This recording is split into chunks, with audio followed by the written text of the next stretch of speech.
On va parler de Neymar qui file à Al Hilal pour 90 millions d'euros. Pour l'instant, voire 10 millions de bonus pour se faire du 100 millions. Paiement en 3 fois pour les comptables de Wish. Je vous le rappelle, les Saoudiens payent en 3 fois. Waouh, un truc de fou. Mbappé, seul leader de l'équipe. Il y a un truc qui est maintenu sur Twitter par PSG Community. On va y revenir là-dessus. Et vous connaissez Miloud, le Code le patron de PSG Community. C'est de dire rendez-vous le 1er septembre. Malgré les récentes informations survenues 1 mois et demi après notre annonce exclusive, nous maintenons l'accord entre l'émir du Qatar et Florentino Pérez pour le transfert de Kylian Mbappé au Real dès cet été. Donc, voilà la réalité de ce que dit PSG Community sur 2, que Mbappé va partir quand même. Ce que je pense de tout ça, et on fait intervenir Fabien sur, je vous le dis, la réalité derrière le transfert de Neymar à Al Hilal, c'est que déjà, bon, les Saoudiens payent en 3 fois, ça me fait sourire par tous ceux qui pensent que ça n'existe qu'à Marseille. Voilà, première chose.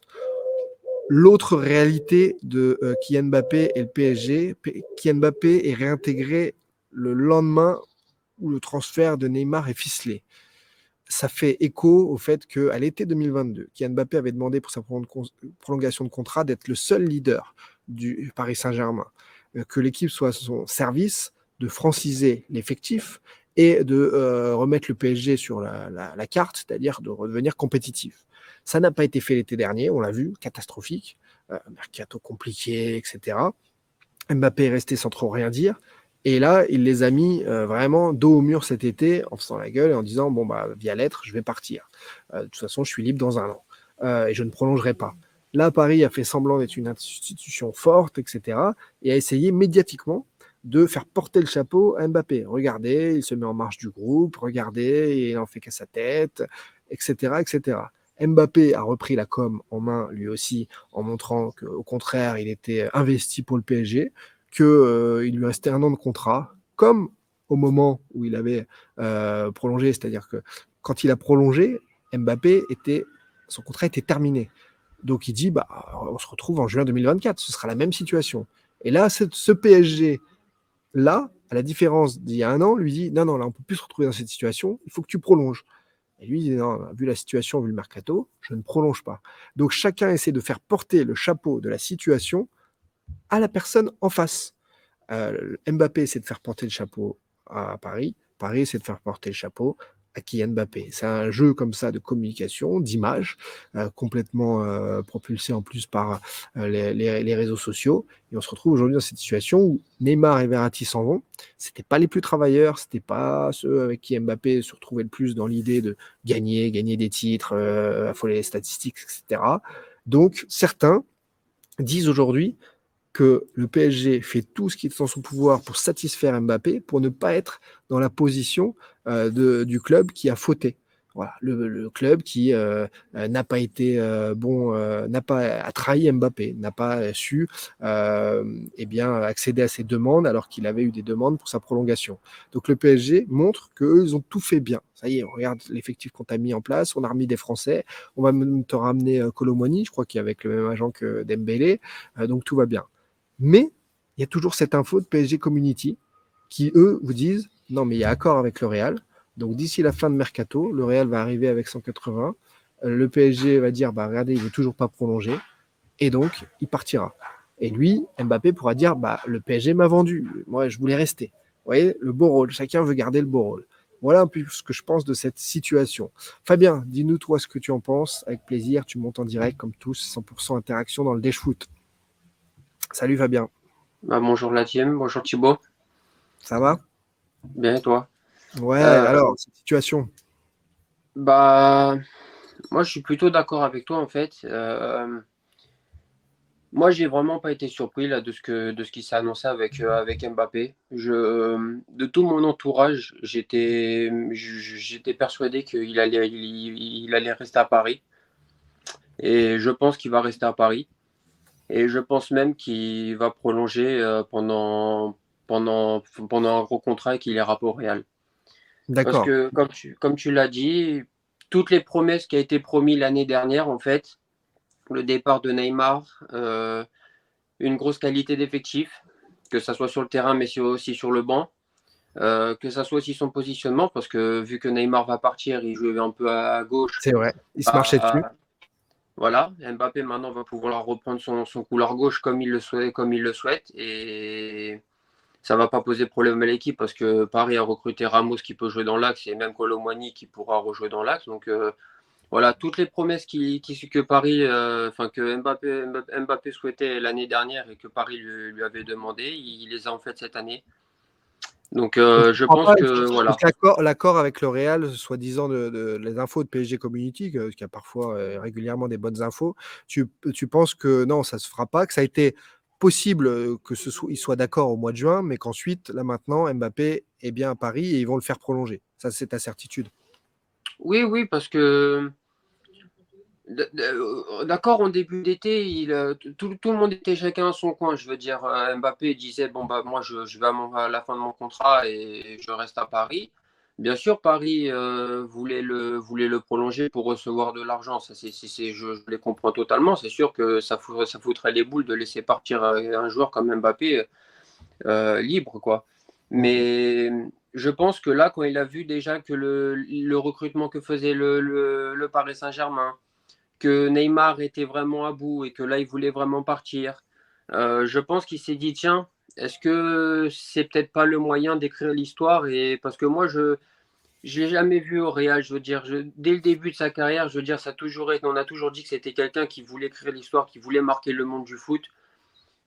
Quel autre moyen qu'il a d'écrire vraiment l'histoire? Je veux dire, il a regagné la Coupe du Monde avec l'équipe de France, même si bon, à ce moment-là, il est encore très jeune, mais il a quand même déjà gagné la Coupe du Monde. Quel autre moyen il aura de dire de gagner la Ligue des Champions avec Paris? On pourra dire que c'était le PSG de Mbappé. Et alors qu'au Real, même s'il gagne 3 Ligues des Champions, ça sera déjà des Ligues des Champions accumulées au Real de Madrid, en fait. Donc, voilà. Donc tu penses vraiment qu'il va marquer l'histoire au Paris Saint-Germain, même si c'était pas sorti de nulle part le fait que Mbappé rêvait du Real depuis tout petit. Après, la vie, l'histoire du foot fait que tu peux en effet reconsidérer tes rêves d'enfant pour faire autre chose. Hein. Ça, c'est pas le problème. Je suis pas sûr que Neymar ait rêvé d'aller jouer à Al Hilal dans sa carrière. En effet, il va y aller. Il va prendre un salaire certainement encore plus élevé que Cristiano Ronaldo et essayer de rester compétitif jusqu'à la prochaine Coupe du Monde. Ça, c'est pas gagné. Mais comment tu juges cet été au PSG finalement? Ça m'intéresse en tant que supporter, l'arrivée de Dembélé, l'arrivée possible maintenant, parce qu'il va y avoir de l'argent frais avec le départ de Neymar, en plus de Colomwani, ce milieu de terrain qui je trouve pas encore assez complémentaire, mais une défense qui semble très très très solide. Alors, comment tu juges ça? Bah, honnêtement, alors, je tiens juste à préciser, je suis pas supporter de Paris, au contraire, Ok, je suis supporter de Marseille. Mais peu d'ailleurs, importe alors. c'est ce qui me fait peur parce que, bah, moi, quand je vois l'été qu'ils sont en train de faire, bah, moi, honnêtement, oui, je prends le pari qui, pour moi, je veux dire, là, s'ils continuent sur cette longueur, je veux dire, je les vois gagner la Ligue des Champions dans les 2 prochaines années, soit cette année, l'année prochaine. Enfin, mais moi, je veux dire, là, ils sont vraiment en train de créer quelque chose. Je veux dire, ils ont déjà, avec Colomani qui va venir, ils auront une super attaque. Ils vont avoir un banc pour faire tourner. Parce que moi, je pense qu'ils ont le même banc, ils ont la même équipe que cette année, mais ils ont le match de l'année dernière contre le Bayern, ils passent, hein, parce qu'on voyait que l'année dernière, je veux dire, les 20 dernières minutes, ils étaient KO, les mecs, ils passaient pas contre le Bayern, parce qu'ils n'avaient pas de banc. Mm. Oui, ouais, c'est vrai Et, que l'effectif de l'an dernier était très très très juste, manque de complémentarité, des trous béants, des mecs qui défendent pas. Et là, dès le premier match, on a vu au moins une équipe qui courait. Donc ça change complètement la donne, puisque dans le foot d'aujourd'hui, tu cours pas. Le PSG qui accusait d'ailleurs 10 km en moyenne en Ligue des Champions face à toutes les équipes de déficit de kilomètres parcourus, ça veut dire que tu as un joueur en moins qui court, quoi. Il joue à 12 contre 11. Là, cette année, ça a l'air d'avoir complètement changé. On verra si la possession extrême fait gagner les matchs ou pas. Ce qui se passe, là on a vu Marseille par exemple courir plus que Reims aussi et finalement l'emporter samedi. Il y a beaucoup d'histoires d'intensité. Clermont que j'ai vu dimanche aussi face à Monaco, à Gabriel Montpied qui a perdu un peu physiquement le fil et qui du coup a concédé des occasions fatales. Ça se joue aussi beaucoup là-dessus, donc tu as raison, en recréant une équipe plus intense, ce sera plus cohérent. Maintenant, je te le dis, moi, de mon point de vue extérieur et ce que je vois de l'expérience de suivre le PSG, j'ai de gros doutes quand même, dans le sens où, encore une fois, tout repose sur Mbappé, qui n'a pas toujours été le meilleur dans des matchs clés du PSG, face au Real, face à Manchester, face à d'autres. Et tu as un attaquant de surface qui est Gonzalo Ramos, ok, mais tu n'en as pas un deuxième derrière. Voilà, donc ça manque encore pour moi. Kolo Muani arriverait ok pour ça, mais tu as aussi Dembélé à droite, mais Dembélé, on sait que c'est un peu comme Neymar, c'est 4 mois sur 12. Donc attention, Dembélé sera-t-il présent dans les matchs clés de février, mars, avril, là où il y a besoin, c'est l'incertitude.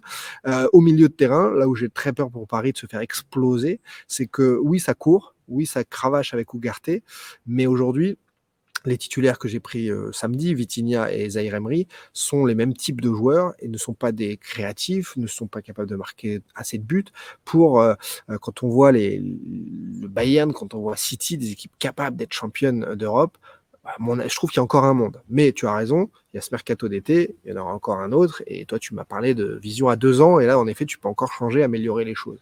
Mais voilà, mais très bonne intervention en tout cas Fabien. Si tu as C'est un autre vrai petit truc à dire, dis-nous. oui, c'est vrai que je voulais juste revenir sur le milieu de terrain. Oui, c'est vrai que pour l'instant, je veux dire, c'est fait, mais comme tu viens de le dire, voilà, on est quand même il reste encore 15 jours pour le mercato d'été, il y aura le mercato d'hiver pour encore s'ajuster. Euh, voilà, on n'est pas à l'abri, je veux dire, ils ont de l'argent, ils peuvent à tout moment encore Bien sûr. acheter un bon milieu. Ils vont en plus récupérer 90 millions de Neymar, donc ils auront quoi encore de ficelé, ils ont largement les moyens Ouais. de se payer Kolo Muani et de prendre encore un milieu de terrain. Et ils ont diminué de façon colossale la masse La salariale, masse puisque Neymar salariale. et Messi sont partis et que c'était mais délirant, délirant. Donc en effet, là, c'est un truc pour eux, même vis-à-vis du perfil financier, qui est énorme. On me dit non, laisse tranquille Zahir Emery. Zahir Emery, il a 17 ans. C'est pas encore le taulier du PSG, À mais il joue déjà progresser. beaucoup. C'est génial, il va progresser. Mais pour moi, justement, le problème, c'est pas Zahir Emery, c'est que Vitinha lui ressemble trop dans le jeu et que pour moi, Vitinha est le remplaçant de Zahir Emery, en fait. Et qu'il faut un autre milieu, un troisième milieu, encore différent, plus intéressant et dans un autre style. Voilà, Verratti va suivre. Hein. Verratti est déjà d'accord avec l'Arabie Saoudite. Verratti est déjà à côté. On l'a vu qu'il était pas dans le groupe samedi avec le PSG. Donc les Saoudiens attendaient de faire le package d'abord Neymar, certainement, avant d'annoncer Verratti. Voilà pour la situation Dernière et ce chose. que j'en pense. Dis-nous. Dernière chose, là, c'est plus vraiment enfin, quand j'ai un coup de gueule, c'est vraiment, c'est plus de l'énervement, c'est quand je vois le transfert, en fait, de Neymar. Là, franchement, je comprends pas.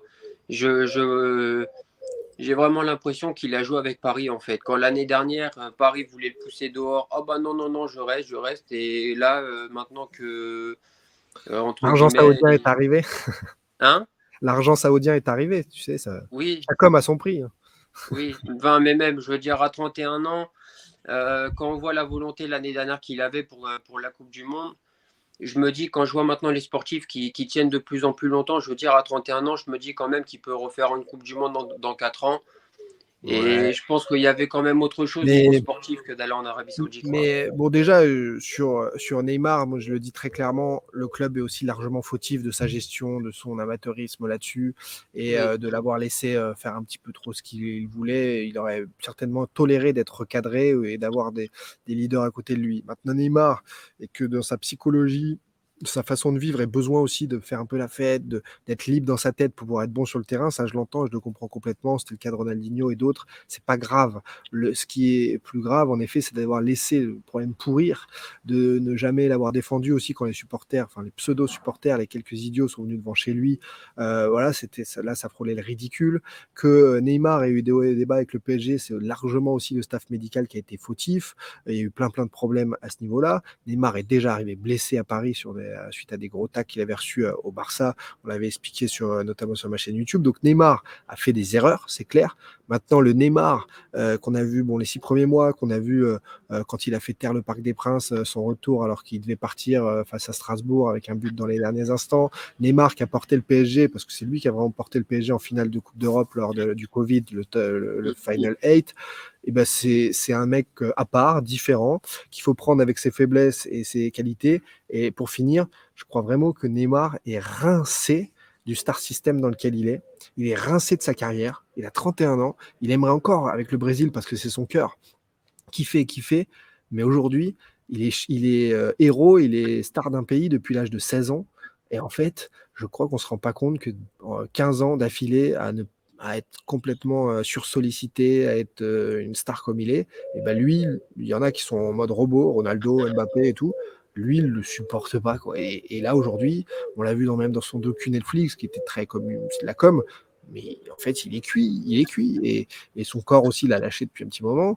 Donc, je ne m'étonne pas. Je disais la semaine dernière, bah, il n'ira pas au Barça. Je disais la semaine dernière, le Barça n'a pas l'argent.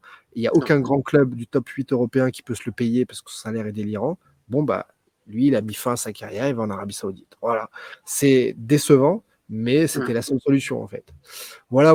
L'histoire Neymar, on en Merci reparlera beaucoup. avec sa C'est ce que je voulais présentation. dire, ouais, parce que À très vite, alors. Reviens quand tu veux à très parler. vite, merci beaucoup. Ciao, ça fait plaisir de voir autant de monde participer aujourd'hui en direct. L'histoire Neymar, on en reparlera bien sûr. Je vais mettre l'extrait sur ma chaîne YouTube de cette partie parce que c'est vraiment le fait du jour. Neymar qui passe sa visite médicale aujourd'hui, 90 à 100 millions d'euros de transfert, paiement en 3 fois. Neymar qui file en Arabie Saoudite, ça choque un petit peu le monde, un peu comme une fin de carrière.